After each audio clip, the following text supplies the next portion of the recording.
All right, welcome back. So far we've covered all the key components that you need to know to help yourself fall asleep as quickly as possible with as little effort as possible. But you're probably wondering, what happens if I start getting some progress and then something happens down the road? Which is a very good question, because it's very likely that you will have some sleep problems in the future, because the process of recovering your sleep is probably not going to happen in a perfect straight line.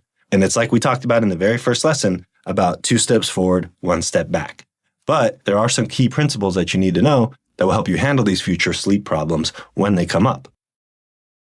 So the first concept I want to share with you is called speed bumps. And what this is inevitably, as you're going through your journey of improving your sleep, like I said before, you're going to have a lot of good nights in a row and then a bad night, right? Some good nights here, bad nights there. And we call these occasional bad nights speed bumps. And the thing is, when you approach a speed bump in your vehicle, you don't stop and turn around and freak out and go home and say, oh crap, there was a speed bump in my way. No, you slow down and you carefully go over the speed bump and then you continue on your journey. Okay, so having the occasional sleep issue, especially at the beginning, is very likely. You want to think of it as a simple speed bump in the road that you can just slowly go over. Okay, it's not a stop sign. It's not an end of the road.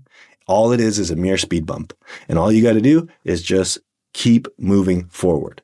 It's totally okay. It's totally normal. And in fact, when you approach a speed bump, when it comes to sleep, and you have something happens, you can't sleep, you freak out, whatever it is, if you consciously can realize, oh, this is just simply a speed bump on the road. It doesn't mean anything. It's actually part of the process. Well, now the speed bumps can actually accelerate your results. And they can actually help you build confidence even faster in your ability to sleep. Because every time you overcome a speed bump, you say to yourself, you know what? I'm not going to let that stop me. I'm going to take control. I'm in charge. No speed bump is going to stop me on this journey. It's only going to propel me forward. Because every single time I overcome it, I get a little bit more confident in my ability to overcome speed bumps in the future, which then reduces the amount of speed bumps that you inevitably encounter. And then eventually you get to a point where you don't even notice it anymore. Because people who sleep well, if they have a bad night or they wake up in the middle of the night, can't get back to sleep, whatever it is, they don't dwell on it. They just continue on with their life as if nothing ever happened. So that's ultimately where you will be once you understand how to handle these speed bumps. And all you got to do, like I said, is just slow down and go over the speed bump and continue moving forward. Now, I also want you to remember that right now, you're building a foundation of sleep, because falling asleep in the first place, as we know, is the beginning of the sleep cycle, right? It starts from falling asleep to staying asleep and getting back to sleep if you have to, which I cover in another one of my courses, which is called Stay Asleep All Night. So if you want to learn more about that and how to apply these principles to the rest of the night, then you can check out the details for that program below. But right now, what we're doing is we're building a foundation of sleep, because like I said, falling asleep is the first part of the process. And I want you to remember that the taller a building goes, the bigger and deeper and stronger the foundation needs to be. So when the speed bumps come, just remember that this is all part of you laying a foundation. And right now, you're not building the skyscraper, okay? That's going to come. Right now, you're just working on the base layer, the foundation of your sleep confidence. And this is the most important part, because this is the beginning of your journey. So just realize that every single night is you pouring a little bit more concrete into that foundation. And every time you have a problem and you overcome it, that just adds a little bit more to that foundation and makes it a little bit stronger, a little bit bigger. So that ultimately one day when you go to build your building of sleep, it will have the strongest, deepest, sturdiest foundation possible to build upon, and it will stand for the rest of your life. So that is the concept of building your foundation.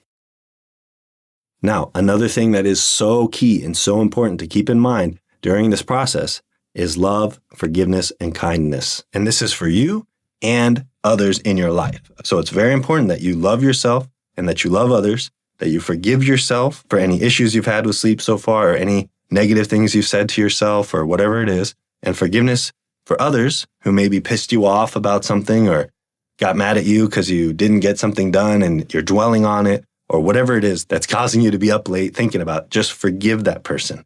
Forgive yourself. And then finally, kindness. And most importantly, self-kindness. Because when we have trouble sleeping, it's very common for us to beat ourselves up about it and to blame ourselves. and to think something's wrong with us. But nothing is wrong with you at all. You need to change all that and start treating yourself well and telling yourself nice things and doing things for yourself that are good, that you enjoy. And that is self-kindness. And if you live your life focusing on love, forgiveness, and kindness for yourself and others, it's going to make a huge difference in your ability to sleep. Because when you go and lay your head on the pillow, if what's on your mind is love, forgiveness, and kindness for yourself and the world, you're going to feel so good and so relaxed, and your sleep drive will be completely unblocked and will just make the process so much easier. So constantly remind yourself, am I being loving? Am I being forgiving? Am I being kind? And most importantly, to myself. So keep in mind as you move forward, anytime a speed bump comes up or you have some type of an issue, just revert back to love, forgiveness, and kindness. Awesome. So you've reached the end of the Fall Asleep Fast program. Hopefully you learned a lot. Hopefully you got a lot of new insights and things that will help you dramatically improve the quality of your sleep. In this lesson, I just want to talk about some next steps to keep in mind that will be important to you going forward. First is that always remember the most important thing you can do is focus on the basics. Okay? Like I said in the beginning, there's a million different things when it comes to sleep that you could look at and track and monitor and all this different stuff. But the truth is it always comes back to the basics, okay? Which are sleep drive, right? Which is the body's natural drive that produces sleepiness after 17 hours or so. Hyperarousal, which is things like stress, anxiety, worry, and doubt and fear that goes on in our mind that will actually stop the sleep drive from working. The sleep window, which is the bedtime and the wake up time that we have set for ourselves. And we're going to remember to wake up at our wake up time and stay awake. And when the sleep window begins, we're not going to rush into bed, but we're going to start doing things that we enjoy until we feel sleepiness. Then, of course, again, doing things you enjoy, very key. This reduces hyperarousal and allows the sleep drive to work properly so that sleep becomes a passive process that you don't have to do anything to make happen. Then we talked about speed bumps, which are the inevitable problems that will come up as you go along through your journey, and to just simply slow down and go over the speed bumps and then continue on at full speed. And then we talked about self-forgiveness, of course, which is forgiving yourself for any problems you've had with sleep, any times you've been upset at yourself, said some negative things to yourself, and also forgiveness for others who are involved in this whole situation. And those are the key basics that you'll want to revisit. You should rewatch this course many times and continually learn, because every time you rewatch the course, you'll learn things that you didn't learn the first time, and you'll be reminded of key things that you need to remember, and it will help you along the process more than anything else you could do. Now, if you're interested in taking this to the next level and you're looking to permanently fix your insomnia, not just be able to fall asleep fast, but be able to stay asleep all night, get back to sleep if you happen to wake up, and actually know what to do in all situations of sleep and insomnia, and become a master of sleep and really build that skyscraper of sleep confidence as high as you could ever want it to be, I recommend you check out my Bulletproof Sleep program, which is in the notes below.